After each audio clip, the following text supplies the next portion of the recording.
In this video, we're going to quickly look at special right triangles. In Schoology, I do have an older video where I go into a little bit more detail on this. And in this one, I'm just going to work some examples. So for 30, 60, 90 triangles, there is a pattern. And this is a pattern that you would have learned back in your geometry class, studying Pythagorean theorem first and then applying it to this special case triangle.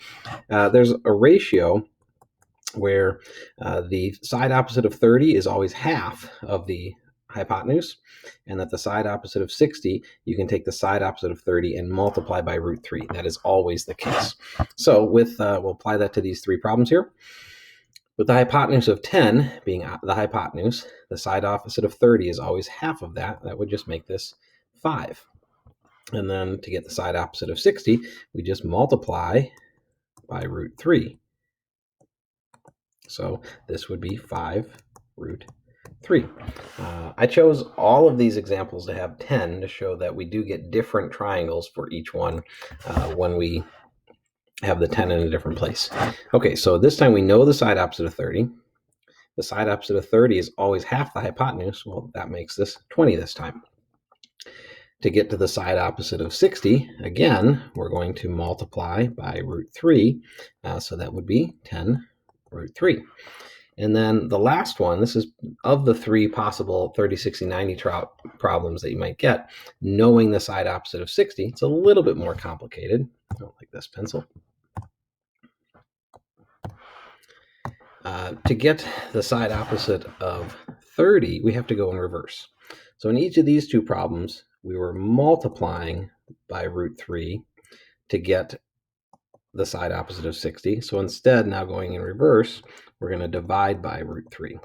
So this would be 10 divided by the square root of 3.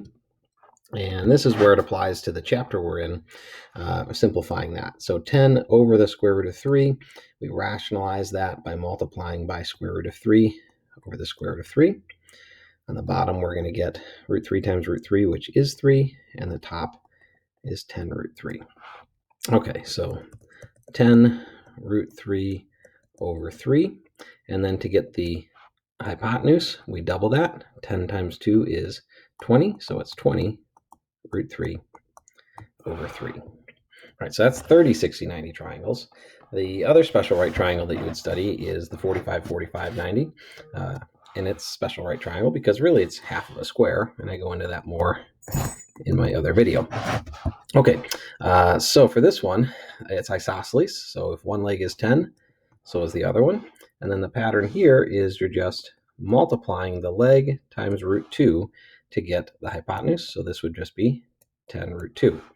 This second example is not really that necessary because it's the exact same triangle, being that it is isosceles.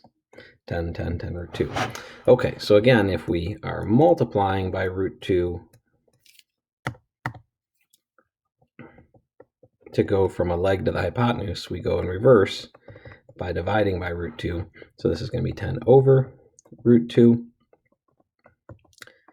And we need to rationalize that by multiplying by root 2 over root 2, the denominator that is. Root 2 times root 2 is 2. 10 root 2 on the top. Well, this does simplify a little bit. 10 over 2 is 5, so it's 5 root 2. So that's 5 root 2 for the leg. Well, if one leg is 5 root 2, so is the other. All right, so that would be 45, 45, 90 triangles. And again, I encourage you to check out my older video, which goes into a little bit more detail.